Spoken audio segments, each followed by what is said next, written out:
What up guys, welcome back to Underneath the Veil and Marigolds, and today I am going to teach you guys how to make some spirit water. And we have a special guest, but she's a little camera shy right now, so this is her.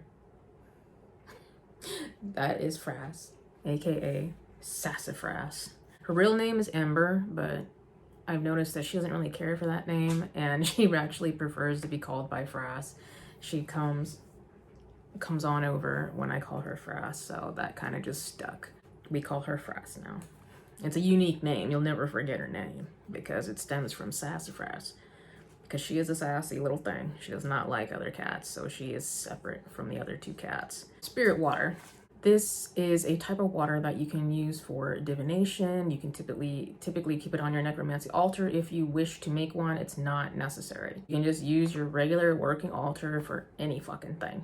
You can use it for divination, you can use it to call for spirits, you can work with your ancestors, you can use it in baneful magic, you can also use it in protection magic. So this is a very versatile kind of water. It typically consists of spring water because you want to have minerals and things that come from the ground, because that's where the spirits reside, inside the ground where the forgotten dead are buried. It like pulls in from that essence. Water is a gateway to commune with other spirits and help to cross over between different planes of existence. So you can use spring water, like I said, which you can buy in the store, like I have, because it was just easier and more convenient for me to do.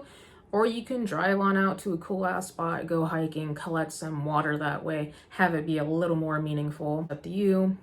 You can also collect rainwater if you want. You can go to a river and get some water. You can go to the beach and get water. You can use well water. There are many different options to get that water that's deep from within the ground, that has that metaphysical purpose that we're trying to use here. If you guys are interested on how to, I'm gonna have to move her when I start and she's gonna be all pissy about it. She loves basking in the sun. She's always in my altar room so she can lay all over this altar space. All right, I'm gonna go ahead and start. Okay, so you guys are going to need some sort of incense. Frankincense and myrrh is great for communicating with spirits. You're going to need some anise seed, star anise, spring water, a bottle or a jar that fits the stones through it, and some stones. I chose one from my land. Selena gifted me some stones from her trip to Ireland, and I also have some stones from my local cemetery, and a shot of rum and a black candle. Since I'm a little bit extra, I got my marigold essential oil because marigolds is great for communicating with the dead and creating that bridge to the spiritual plane. So I decided I wanted to anoint my candle with that oil. And my cat is over here saying hi, but she really just wants to lay in the sun and I'm in her way.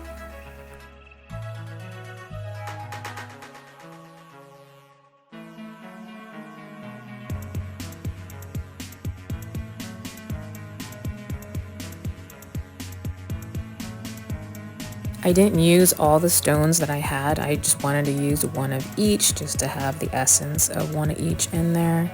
I chose stones because I don't like using dirt. A lot of practitioners who practice necromancy and make this water tend to use dirt, but I don't like seeing all the particles of the dirt in the water, especially when I'm trying to scry with it.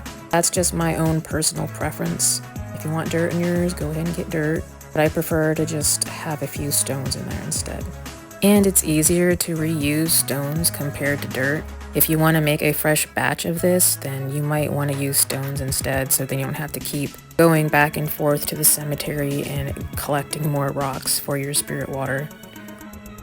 Next up is a shot of rum, but that is optional. It wasn't even a full shot, it was like a tablespoon really. And I used that to attract spirits. Spirits attract spirits. It is a thing, and there is a lot of folklore around alcohol attracting spirits.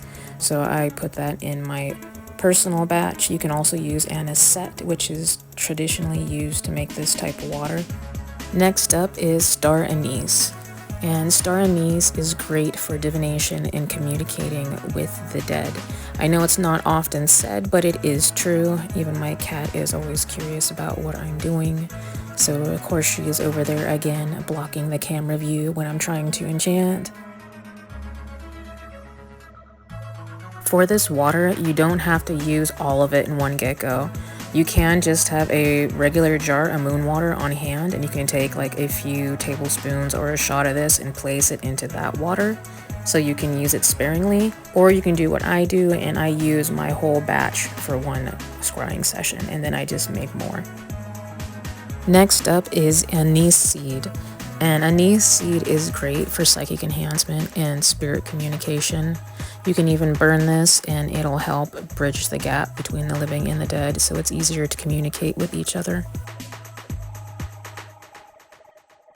That was my last ingredient, and now I'm going to chant my incantation. You can also chant this incantation when you are about to start your scrying session. Gateway made of water, where spirits dwell within. I create this bridge to allow the dead in. You can chant this incantation as many times as you need to.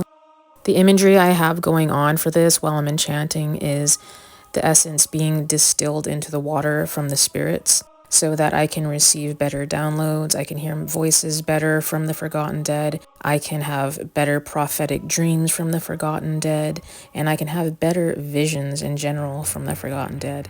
So I'm imagining all those things as I'm placing energy and intent into this water.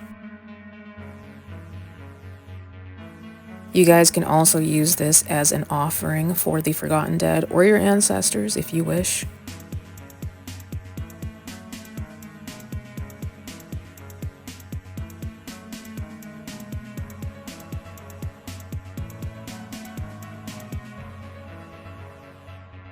And that's roughly what it's going to look like when you are done. And I'm going to let my candle burn all the way out, and then once night falls, I'm going to set this out under the full moon.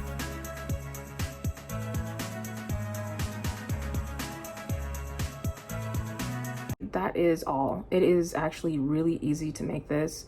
And if I was smart, I would have made sure the rock fit through the opening before I tried using that bottle in the first place. So obviously I had to go get a different container. So don't do what I did and make sure your ingredients fit through the opening that you're using.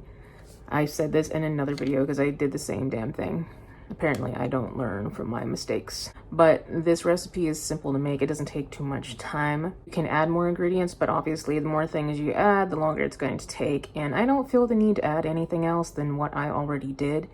The way it is now has always worked very good for me. So if you guys would like to try this out, then feel free to. If you have any questions or anything, then leave them in the comments below, or you can email me at underneaththeveilofmarigolds@outlook.com. It should be linked in my biography section of my YouTube. I'm going to leave this out underneath the full moon to charge. And while I do that, I usually ask the moon to charge it for a certain purpose. I don't just set my shit out there and let her willy-nilly do whatever. Because there's certain things that I'm going to be using my stuff for, so I want to be specific about the type of energy that I need from her. My cat took my chair, so that's why I'm like this now. All right, until next time, I will see all you lovely little brujitas later.